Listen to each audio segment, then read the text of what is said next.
And so this is our history consultant celebration. Good afternoon, everyone. How's everybody doing? Good. I'm Luciana Spraker. I'm the Archives and History Officer for the City of Savannah, and I want to welcome you to our second Hungry for History Student Showcase, and hopefully we'll keep doing this and it'll be an annual thing. A couple reminders, if you haven't already, please put your phone on silent or turn it off. We are going to, this is our first session. We are going to have, after this, a poster break, and then a second session. I think some of you are signed up for our second session. If you didn't sign up for your second session, there's some room, so you are welcome to stay for that as well. So we're going to just kind of, the way we're going to run this is we've got 3 speakers. They're each going to do their presentation, and we're going to save all the questions for the end. So if you'll just save your questions for the end. Also in front of you, you might notice I put a program survey, and I'd appreciate it if you would fill those out before you leave. If you're leaving after session 1, if you'll fill it out after session 1. If you're here for both sessions, just fill it out before you leave. And I used to say it was voluntary. I'm just going to start saying I'm going to ask that you fill them out as payment for our lovely free programming, because they really want us to start getting evaluations on all of our programming. So for today, I've got 3 great student presenters lined up for us, and I'm going to introduce them all together, and then our first speaker will come up. So we have Grace Renwick Brannen from Georgia Southern University. She is studying history and art history, and her presentation is called What's Eating Marguerite? Southern Menus as Valuable Source Documents. She's going to be followed by Amanda Hutchinson, who's studying archival studies at Clayton State University, and Amanda actually just finished an internship with us at the Municipal Archives. Her presentation is I Didn't Know Their Names Either, From the Pews to the Picket Line with Savannah's Civil Rights Heroes. And rounding out our session 1 is going to be Brady Rupard. He's studying art history at Savannah College of Art and Design. And his presentation is Hogless, Hydrogenation, the Rise of Cottonseed Oil in the United States in the late 19th century. And I'm interested in them all, but I'm actually really interested in the Hogless hydrogenation. So I'm going to ask Grace to get us started. All right, good afternoon now. As you said, my name is Grace Brannen. I am an undergraduate student at Georgia Southern University, history major, art history minor. I do a lot of different things, but I'm particularly interested in the intersection and kind of interdisciplinary potential between history and art history. They can get kind of siloed sometimes, but I think there's a lot of potential there that should be explored, and that's part of what I'm discussing today. So a little bit of background. Here on the far right there is Marguerite Bryant. She was born in 1914 in Bryan County, Georgia. And she's most significant for running Miss Bryant's Kitchen in Statesboro. It was right off the highway. It was very popular for travelers, the highway coming through. Her husband Charles worked in produce distribution, so they worked very closely together. She opened, it was at the time just a tea room, but Miss Bryant's Kitchen in 1949. And during this period of the 40s, 50s, 60s, she traveled extensively. And wherever she traveled, she would eat, and as we all do. But she would do it as research, and she would keep menus from all these different places she went, which were primarily within Georgia, but as far away, as far north as Minnesota, as far south as Savannah. And she would keep them, she would make notes wherever she ate. Here's her own restaurants, Miss Bryant's Kitchen, around 1955, I believe. And she would make notes on all of these. So here are a few others. There's some very cute ones. My favorite one here, Emma, who she was traveling with at the time, had to eat soft food because he cracked his tooth and they had to take him to the dentist for $60, which, as we'll discuss, prices are a bit different then. But she passed away in 2000, and her collection of menus, which she had kept throughout her entire career, and then past the point the restaurant closed, went to her daughter, Linnea Strickland, And then when Lavinia passed away in 2023, her children donated them to the Georgia Southern Museum where they are today. How I came into this is that last spring 2025, I took a class called Controversial Histories with Dr. Julie Deschantal, and in partnership with the museum, we had an assignment where we went in and Dr. Tharp, who runs the museum, brought out just his most controversial artifacts, shall we say. And we had to decide how to present them. This was a public history course, and so we had these very real discussions of how do you present things like this. And so I had one of the menus we will look at in a moment, but it also got me very invested in this collection and the story of it and the different ways that these can be used as artifacts, as documents, in ways that are often overlooked. But menus are a very accessible point in culture where if you sit down and eat at a restaurant, you are not expected to be confronted with things. You are not kind of conscious that you're absorbing culture in a way that you are if you're looking at a newspaper, which are, just to use another example. So they had this very interesting, very honest and open look into what was going on in our past. So just to give a few examples of how they can be used, one of them is the globalization of taste in this time period. So this is from about 1960. This was in Miami at Fontainebleau, from our Chinese kitchen. Chinese food is starting to be a very big thing at this time. This was one of a few. This was, there's another one, I believe, in Manitoba. But there are Chinese restaurants, there are Japanese restaurants. They're very Americanized, as you can see here. It's a lot of chop suey and chow mein, but you are seeing this very American Chinese food develop into its own and become so common that people like Marguerite, Brannen, when they travel, want to eat there. So things like this, which again are this is like an inclusion. This was not a Chinese restaurant. Can tell you a lot about what people are eating at the time, what cultures are like, what people are willing to accept, even in their food, if not in the rest of their culture. Costs. This one hurts. This one hurts. I think gas is up to $4.50 a gallon. Champagne cocktail, $1. But this does tell you, you can see what things are framed as a good deal, what things are framed as, what people are willing to buy, what they are not willing to pay for, what gets phased out, and what is affordable. Stuff like this, which again, you can get all of this information from regular financial documents, from records, but it's different to see what people are paying for on a daily basis, or even when they go out to eat.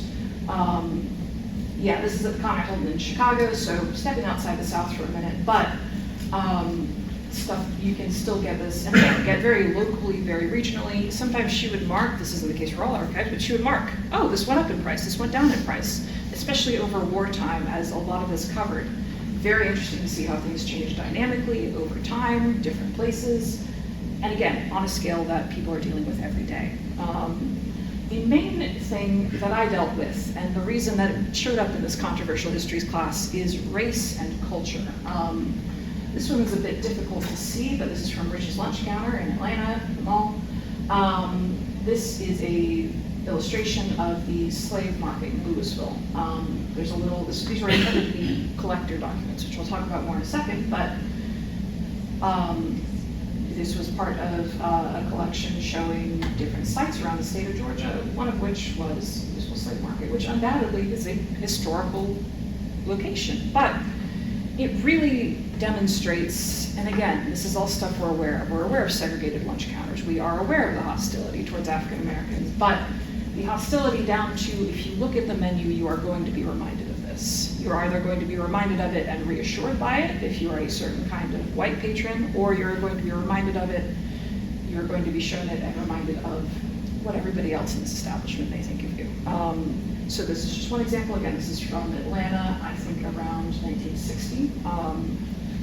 Another example, this one is from the Interstate Glass House in Chattanooga. This is 1948.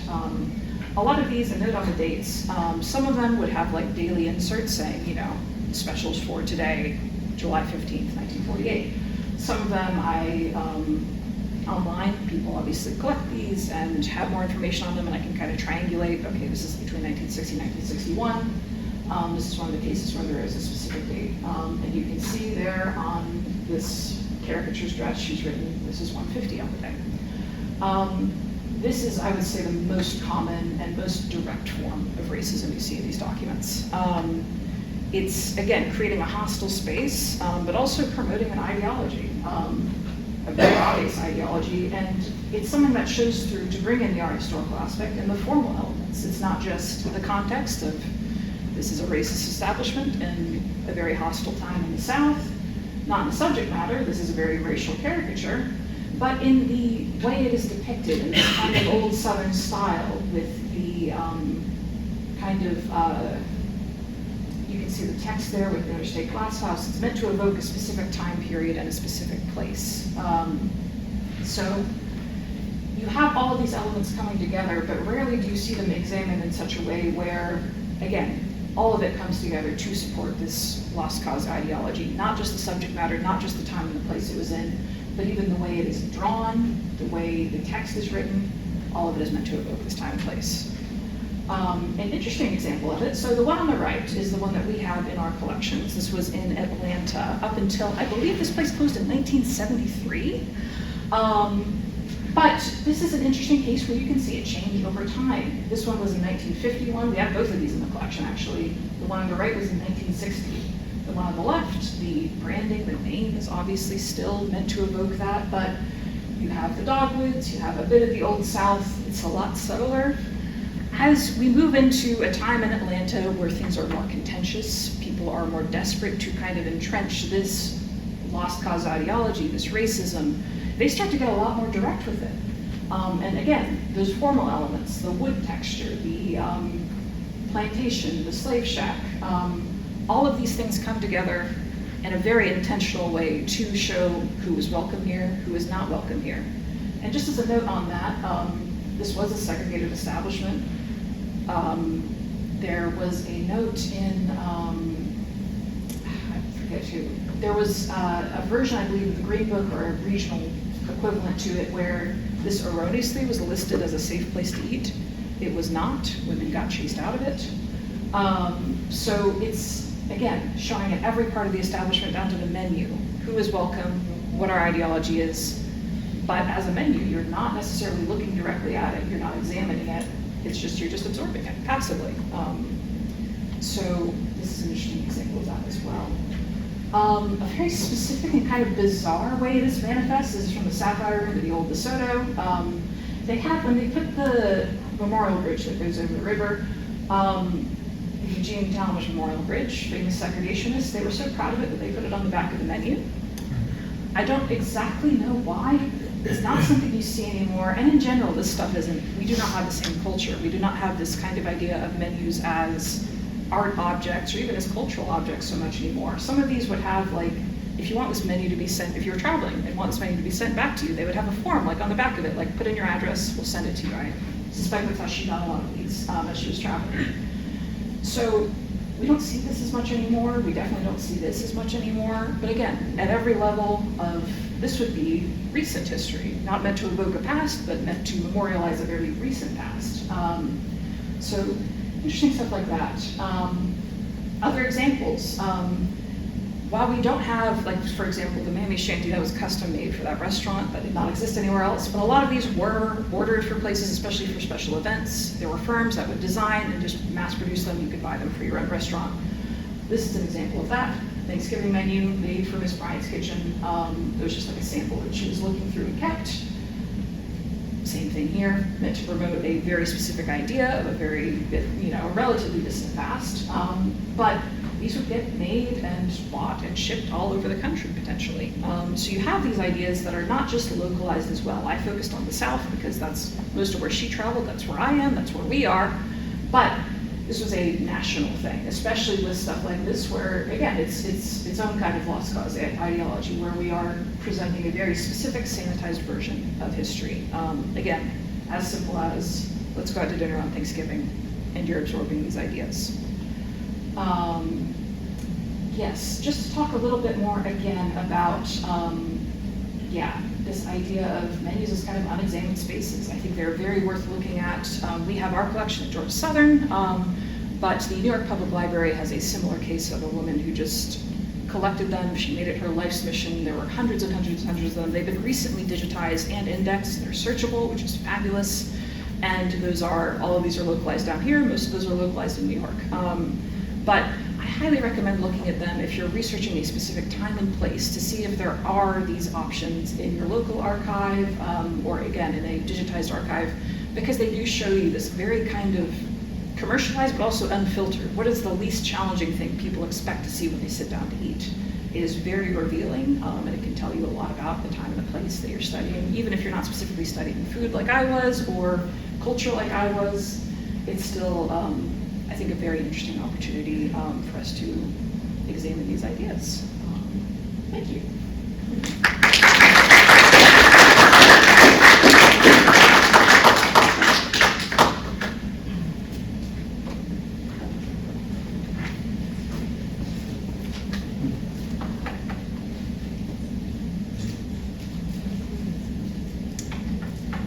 Good afternoon. My name is Amanda Hutchinson, and I am a student at Clayton State University near Atlanta. I am earning my Master's of Science in Archival Studies, and I'm an intern at the City of Savannah Municipal Archives. And today I want to take you on a journey, not just through local history, but through my own process of discovering it. When I began my internship, I'll be very honest with you, I knew nothing about the local civil rights movement in Savannah. I knew the big names of the national movement, of course, Martin Luther King, Rosa Parks. But the local story, the names of the people who organized in this community week after week, was a complete blank page for me. But over the course of this internship, my blank page has filled up in ways that I had not imagined. And that's the story that I want to share with you today, and what surprised me the most. That the movement was built in the streets.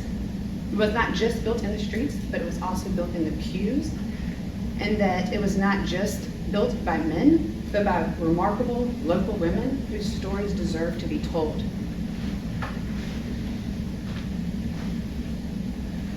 During my internship, I have been elbow deep in the Savannah branch of the NAACP archives that's associated with the W.W. Law Collection.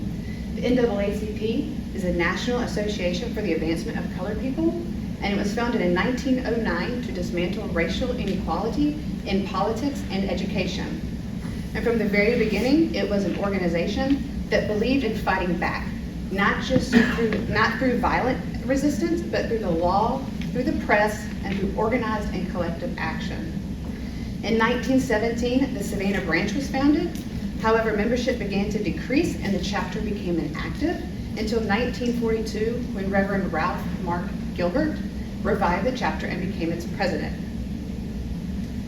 What I didn't fully appreciate at first is that the real force of the NAACP was local.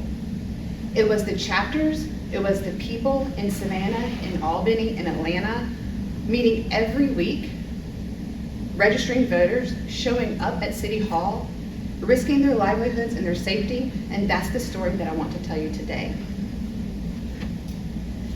This is the man who came to represent what the local movement looked like on the ground.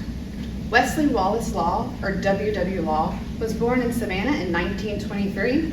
By day, he worked for the U.S. Postal Service as a mail carrier, and then on nights and weekends, he was the organizing force behind one of the most effective NAACP branches in the South. He became president of the Savannah branch in 1950, and he held that position for over 2 decades. So think about what that span covers. You have the height of McCarthyism, you have the murder of Emmett Till, which I also did not know about until this internship. You have the Montgomery bus boycott, the March on Washington, and the assassination of Dr. King. Law was there through all of it. All the while, he was advocating and organizing in Savannah. When the formal civil rights movement wound down, Law didn't stop. He founded the Civil Rights Museum and a heritage trail in Savannah, and he spent his later decades making sure that Savannah knew its own history. So how did he build this movement? Well, first it was through voter registration, and this makes complete sense when you understand the era. Without the vote, Black citizens had no political leverage. Law organized, trained, and personally accompanied people to the registrar's office and the voting polls. By the late 1950s, Savannah had one of the highest black voter registration rates in Georgia. And second, by coalition building. This surprised me, but again, it makes complete sense. Law understood that sustainable change required allies across the color line. He cultivated relationships with white clergy and politicians, as well as with Savannah's Jewish community. And lastly, through economic pressure. In 1960, Law helped organize a boycott of downtown Savannah's white-owned businesses. It wasn't a dramatic boycott like in other areas. It was a quiet, continuous economic pressure. On my first day at the Municipal Archives, I came across several correspondence documents between Levy's department store and local black women.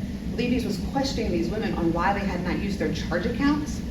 And as I dug deeper, I realized that these women were making a significant dent in the boycott in a peaceful way. And it worked.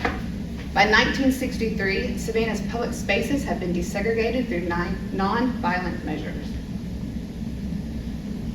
In many ways, the movement was born inside the church. Think about what a church provided that was almost impossible to find elsewhere in the Jim Crow South. They offered space. And within these walls, the mass meeting was the beating heart. So what is a mass meeting? People would gather, sometimes hundreds of them, in a church. Bolton Street was a popular one. They'd open with prayer and a song, and then a minister or movement leader would speak, reporting on what was happening in the movement. There'd be a call for volunteers, another song, a collection plate would be passed, and then people would go home strengthened and encouraged to do it again next week. This was information sharing before social media. News spread from pew to pew. This was financial. The offering plate funded the movement. But I think most powerfully, the church gave people the moral framework to endure. Nonviolent protest is hard. You have to stand still while someone spits in your face. You have to march while people are shouting slurs at you. So the theological tradition of these congregations of suffering as a path to redemption gave people a reason to keep going. Martin Luther King Jr. said, "Freedom songs give people new courage and a sense of unity." Before every march and before every sit-in, people sang. In mass meetings, they sang. In jail cells after arrest, they sang. On the steps of City Hall, they sang. Music was one of the movement's most deliberate and powerful tools. A freedom song could do what a speech couldn't. It was communal. Everyone could participate, regardless of education or literacy. It was portable. You did not need a building or a microphone. And it was psychologically protective. Research on trauma tells us that singing together regulates the nervous system and reduces fear. And it was, in a way, defiant. To sing, lift every voice and sing, while a police officer was ordering you to disperse, was an act of courage. I chose Lift Every Voice and Sing as my example because it is a powerful hymn of hope, resilience, and faith. It was a poem originally written by James Weldon Johnson to commemorate Abraham Lincoln's birthday. Johnson's brother later put it to music, and in 1919, the NAACP declared it the Black National Anthem. As I got deeper into the archival record, I kept running into women. Women who were everywhere in the movement and almost nowhere in the historical narrative.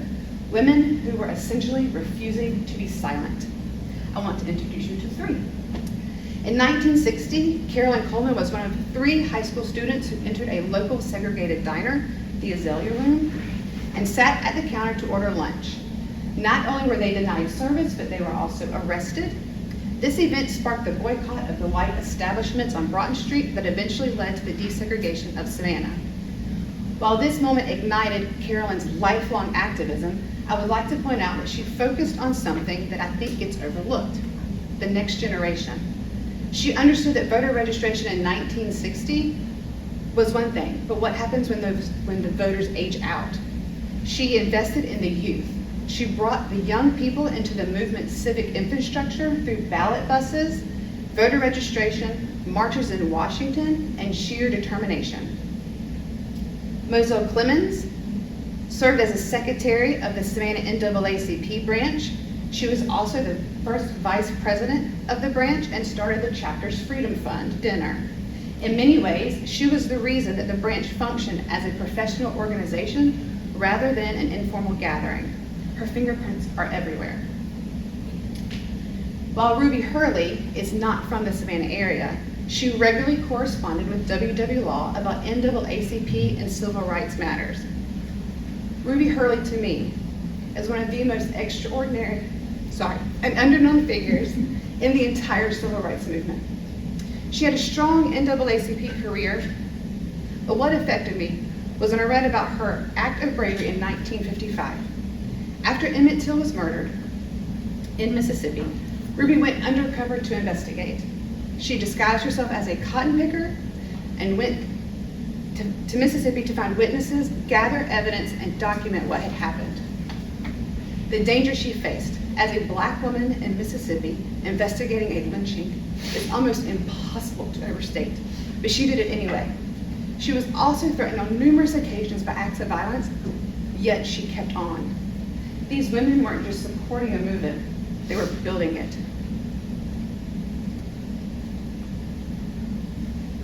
I do want to go a tad bit further into the intersection of women, faith, and economic activism, because that is a pattern that I kept seeing in the archives.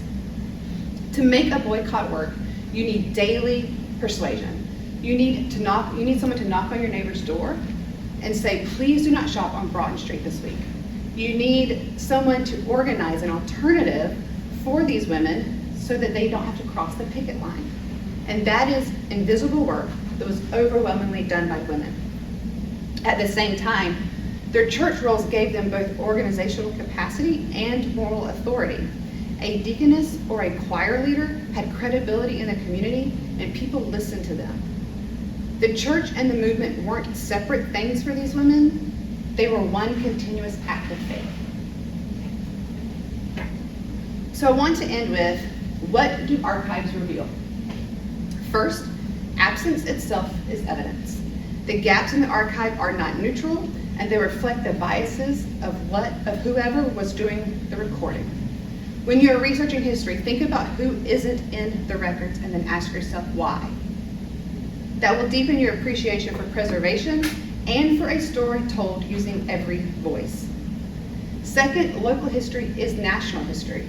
There's a tendency to think that the real civil rights movement happened in Washington or Montgomery or Birmingham. I had the same idea, but the slow, grinding work of voter registration and economic organizing in Savannah is just as central to the story.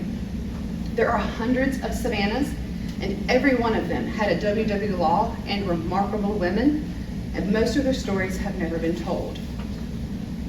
Lastly, preservation is political. What we choose to collect, preserve, and make accessible shapes what future generations know not only about the past, but about themselves. When Law founded the Civil Rights Museum and a heritage trail in Savannah, he was essentially doing preservation work. He recognized that an undocumented movement is a lost movement. So through this internship, I have gained a better understanding that our choices as archivists have moral and historical consequences. This has become more concrete for me in a very urgent and hands-on way. Thank you.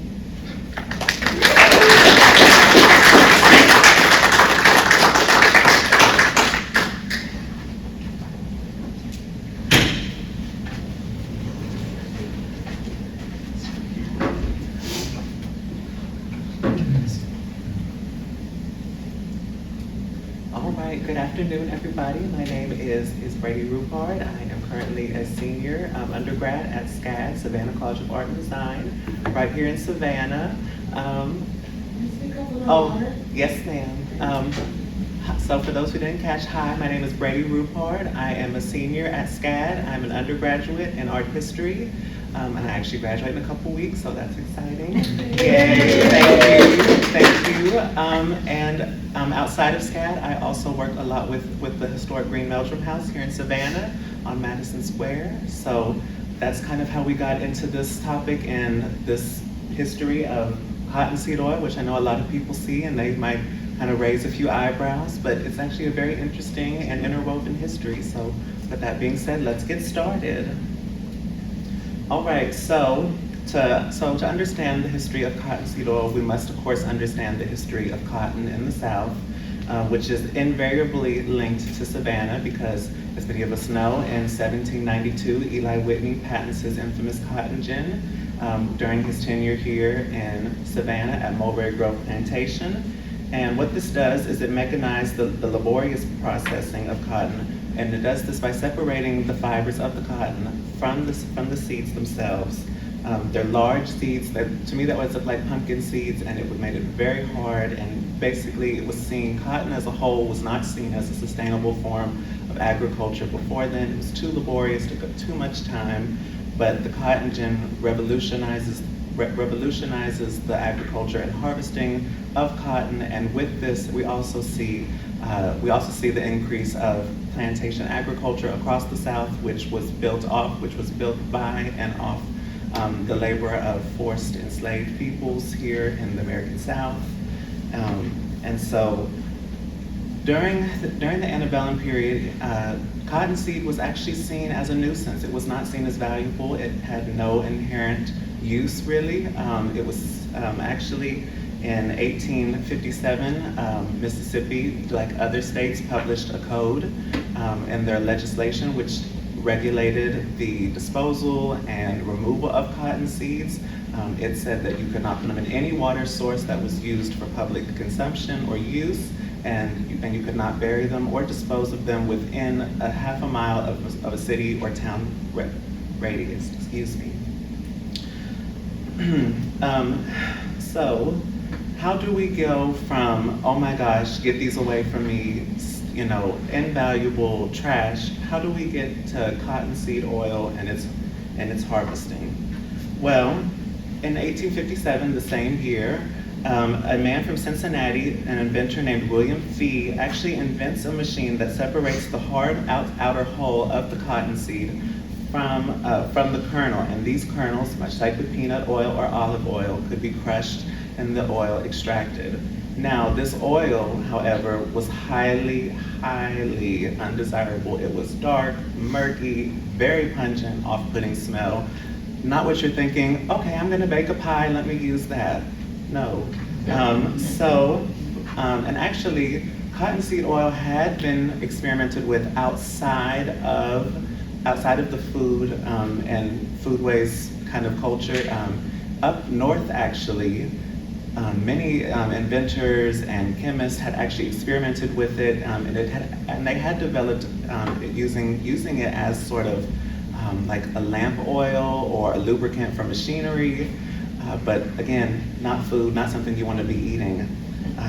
So again, it's found to be useful in mechanical operations, but not something you want to eat. So following the Civil War in the 1870s, cotton seeds had actually been found of some use to certain groups, and that was farmers. They actually started feeding the cotton seeds as animal feed to the animals, which again, we're like, okay, how does this get into our food? Where are we going with this?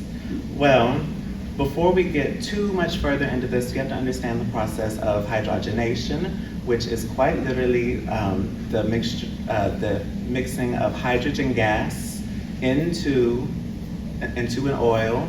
And they usually did this, the way it's done is in a vat that is made of a metal like nickel or platinum.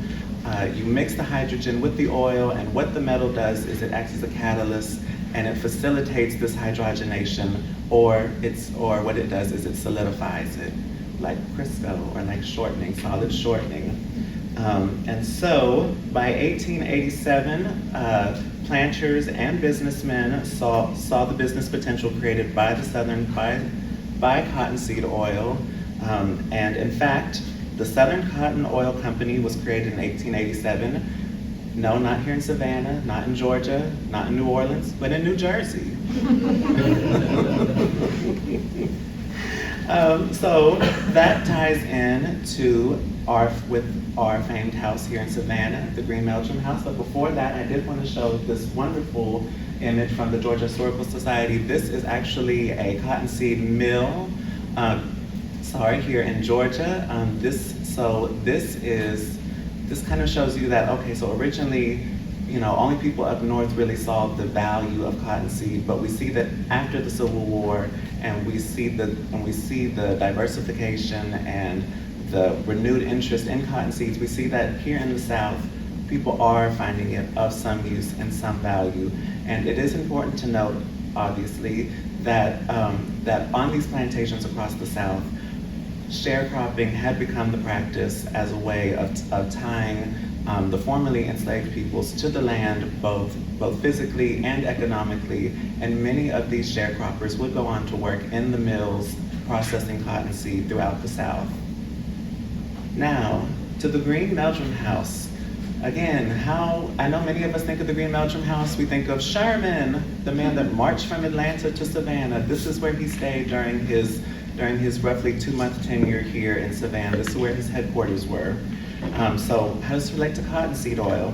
Well, the man who built the house was an Englishman known as Charles Green, and he was a cotton factor, which for those who are not familiar with cotton factors or cotton factorage, is essentially a stockbroker, the middleman between the plantations here in the South and the mills in Liverpool. And the middleman always gets the biggest piece of the pie. Well, following the Civil War, he actually still did pretty well in the cotton factorage industry, and most of his sons went into the same industry, including his 5th son, Edward Moon Green. Now, unfortunately, Edward was not the business savvy man that his father was, and after his father's death in 1881, he actually ended up pretty much going broke. The family had a large cotton mill out near Columbus, Georgia, called Eagle and Phoenix, or Phoenix and Eagle, excuse me. And he did not manage it well, and they lost the mill, and with that, his inheritance and the family fortune. So they were pretty strapped for cash, and they moved all around the state trying to make a nickel where they could. And so in the late 1880s, when he was offered a position with the Southern Cotton Oil Company, he said, "I'm there."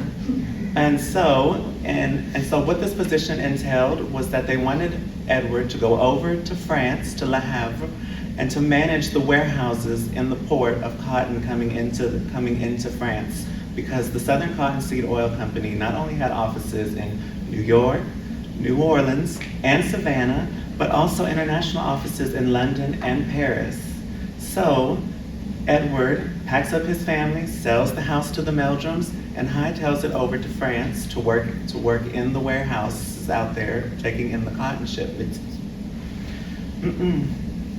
Now he works there. Now he oversees the warehouses for a couple years, and then he actually gets promoted to be basically the manager of the Parisian offices. And so then he moves the family to Paris, where most of them would remain throughout the rest of their lives. All right, so now we come back to Savannah, and we start with snowdrift. Is anybody here familiar with snowdrift shortening? Anybody? Yes, thank you. So, with Savannah being one of the key offices of the Southern Cotton Oil Company, there was a massive plant here that they built to harvest and to process the cotton seeds and the oil. And so, in 1889, they brought in a chemist named Dr. David Wesson. Ringing any bells? Yes. All right. Well, what Mr. Wesson does is he comes in, and they have this very still crude cottonseed oil. It's dark, it's murky, it's musty, nobody wants it. And he figures out a way to not only bleach it, but also to refine it and make it into a clear and tasteless oil. And it's palatable. So the company is delighted by this, and they begin marketing it as Wesson Oil. Now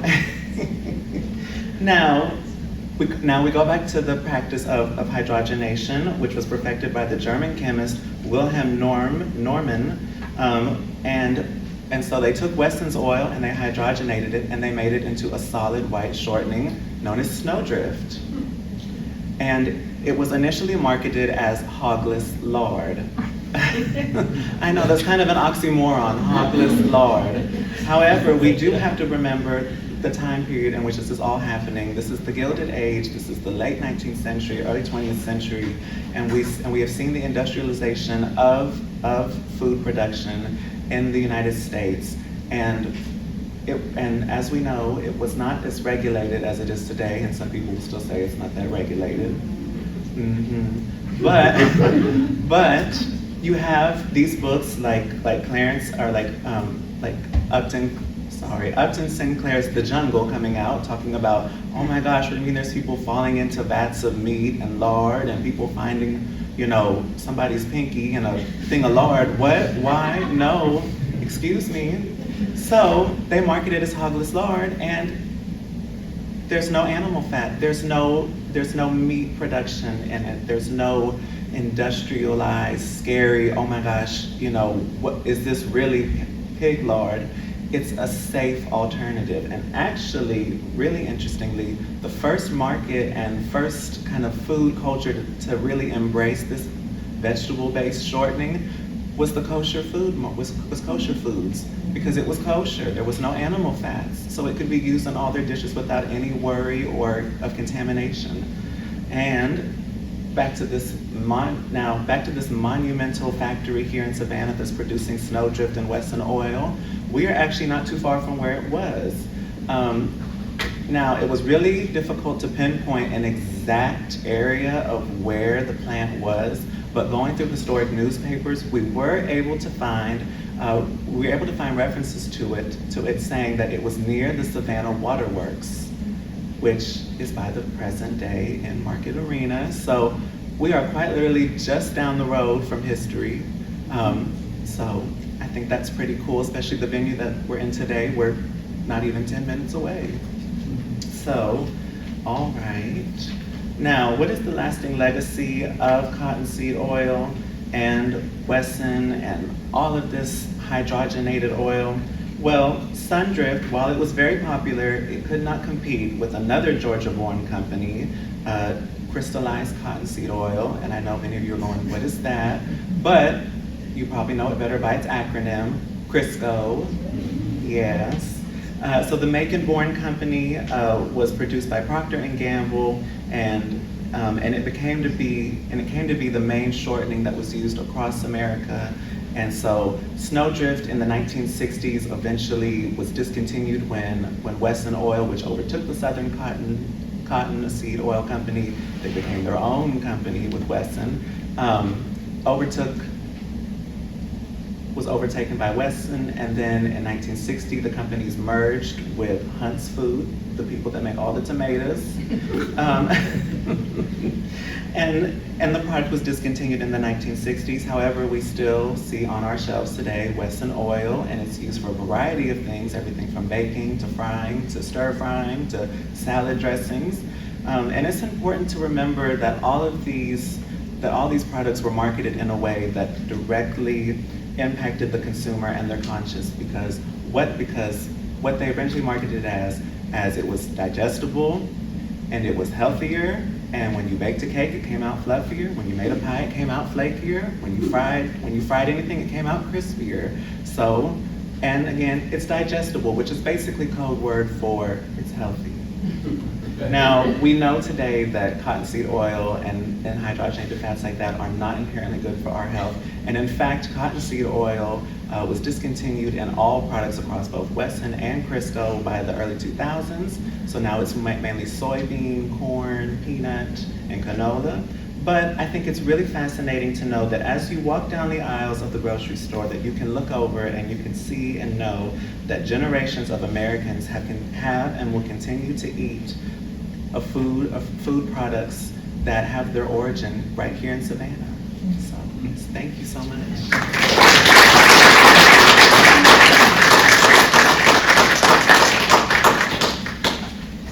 Thank you, all of you. That was great. Anybody have questions for any of our presenters? This is a stupid question, Brady, but Oh. why did they not think cotton seeds were good for planting new cotton? You know, I never really found anybody that said, why are they not just recycling the cotton? I think what really was the issue is that you had these massive cotton plantations that were producing millions of bales a year, and there's just no way in the course of, you know, a year or however long the cotton planting season is to replant all those seeds and to harvest them. So it was just the quantity that was. It was the quantity, and they were just seen as they were really musty and pungent, sticky, and nobody wanted them. So it was a byproduct. You had the stereoscope picture of the folks bagging cotton meal. Yes. What was cotton meal used for? So that was part of the feed that they would feed to animals. It was kind of like with cornmeal or grits where they would grind it down and then they would feed it to mainly cattle. So yes.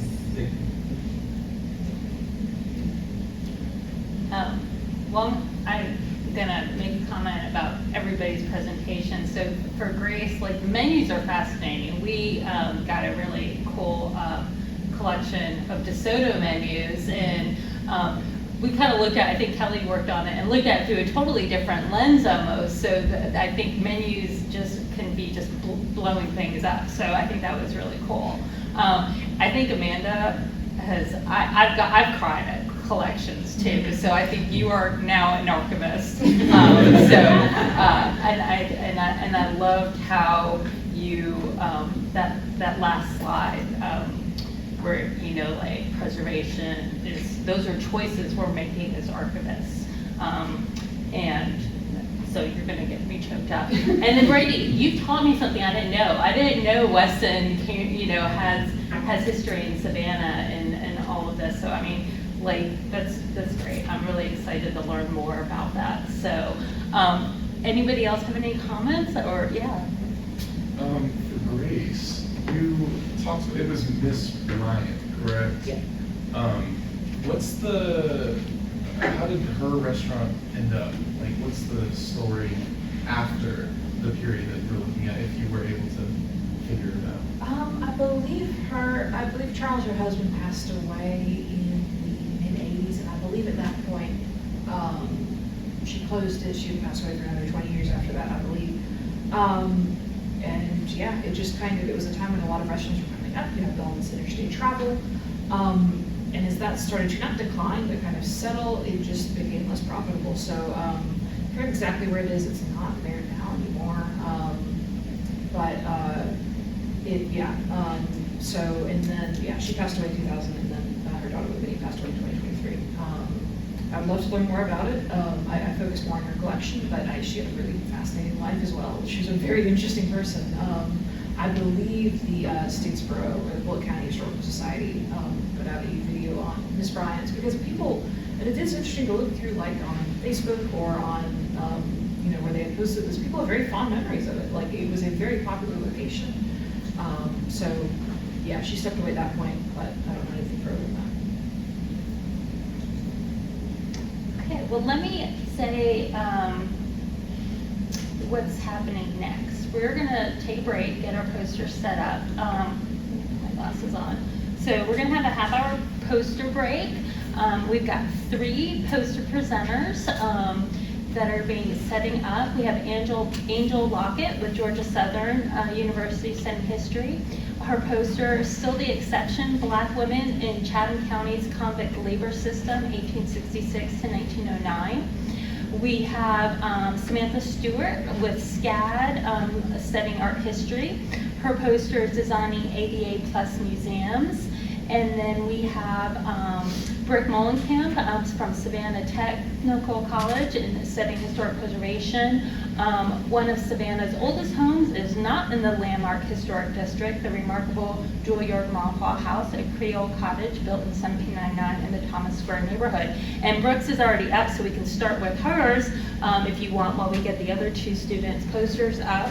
And then, of course, we will be starting at 1:30 with session 2 with our next 3 presenters. So with that, if you need restrooms, they're right across on the other side of the security. So with that, I want to give our three speakers a final round of applause.